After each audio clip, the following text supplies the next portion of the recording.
It's been a while, Tetro.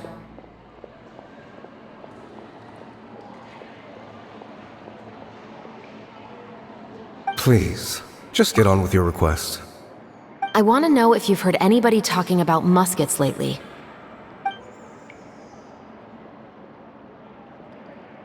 Information isn't free, you know.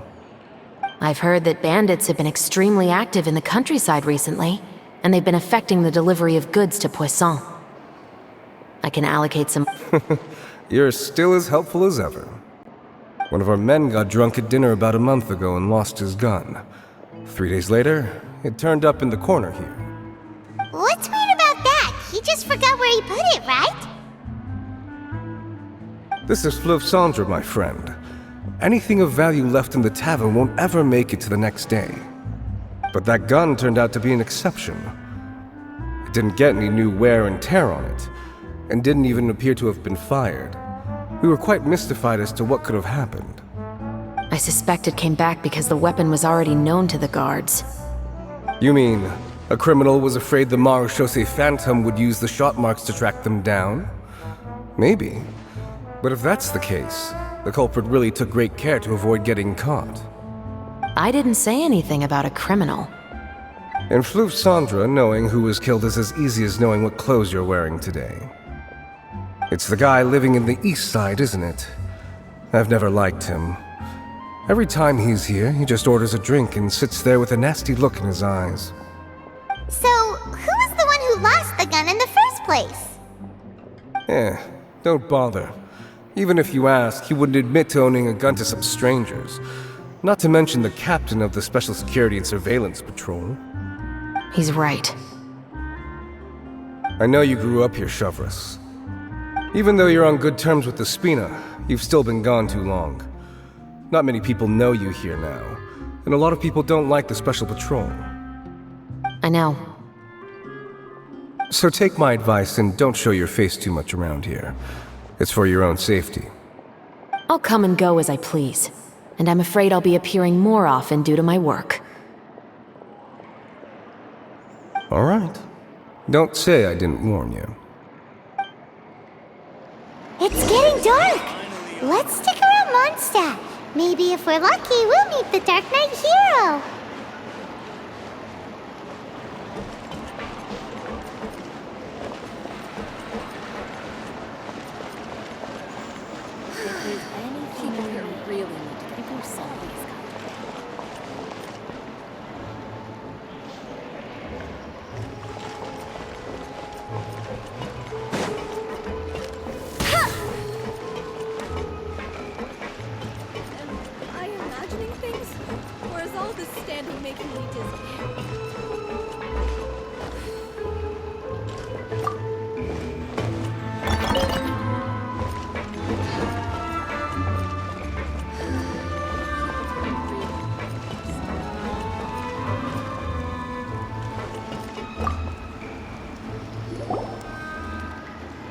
Hello, I'd like to ask some questions.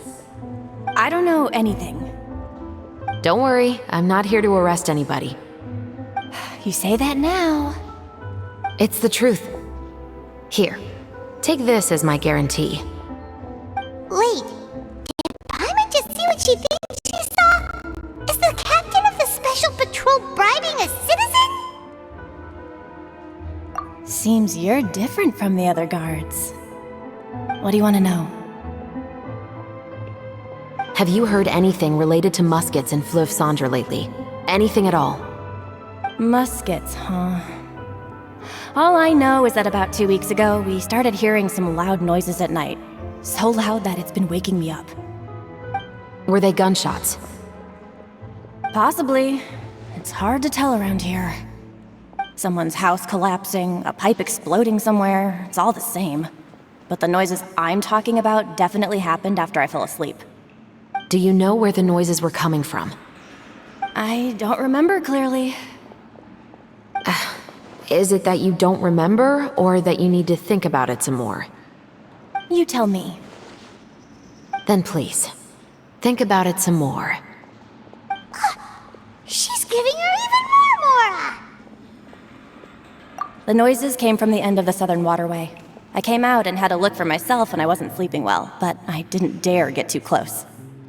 That's all I know. All right, I'll take your word for it. Thanks for the pâte de fruits.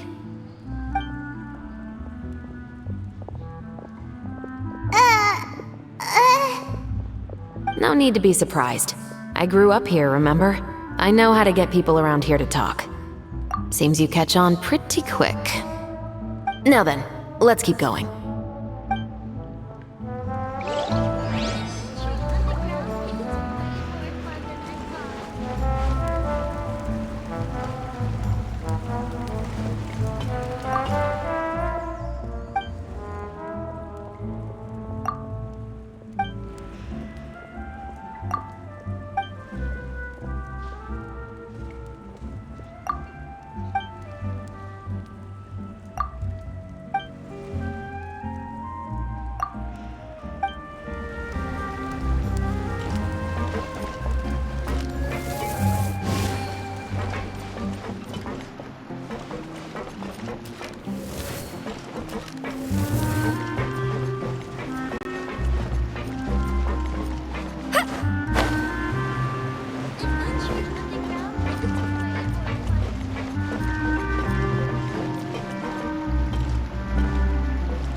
Bet you can't keep up with me!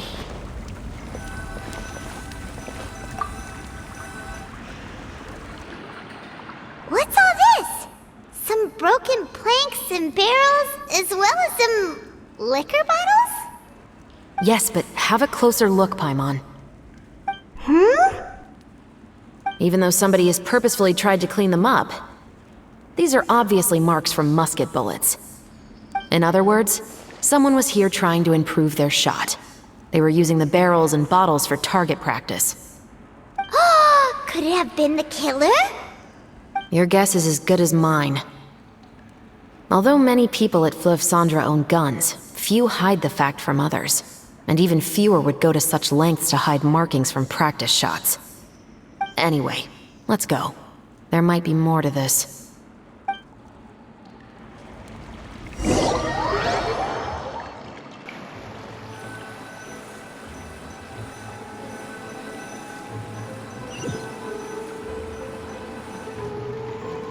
Seems like that's all we'll be able to uncover for today. Paimon feels like we managed to learn a lot more here than up on the surface. Yes. Assuming that everything we found is indeed connected to our suspect, then their timeline was probably something like this. A month ago, our suspect found a gun and took it home to disassemble it. Once he'd figured out its mechanics, he brought it back. In the following weeks, he used some parts to create his own makeshift musket, and took it to the Fleuve Cendre for target practice. Then, a few days ago, he found his target and carried out the murder. Once the deed was done, he left a rainbow rose on the body, just like the scene in the novel. That all makes sense to Paimon, but we're still no closer to figuring out the killer's identity!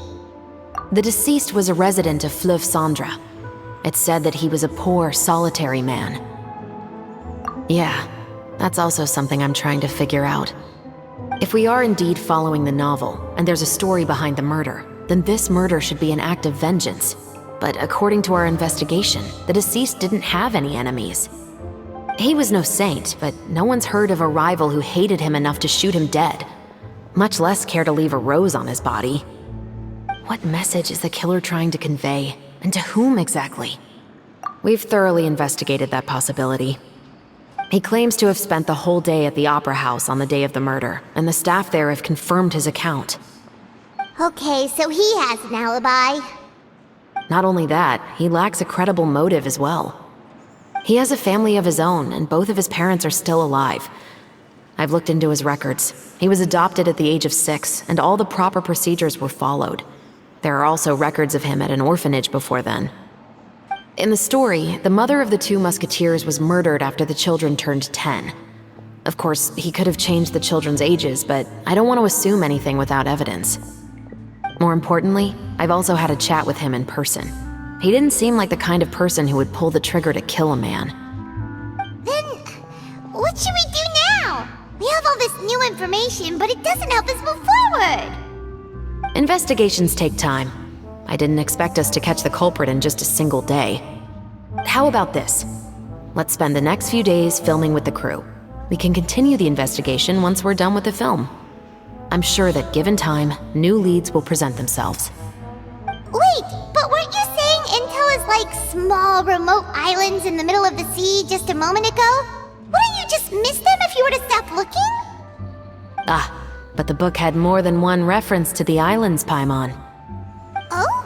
What else did it say then? As long as you spend enough time sailing through the fog, you'll eventually come across an island.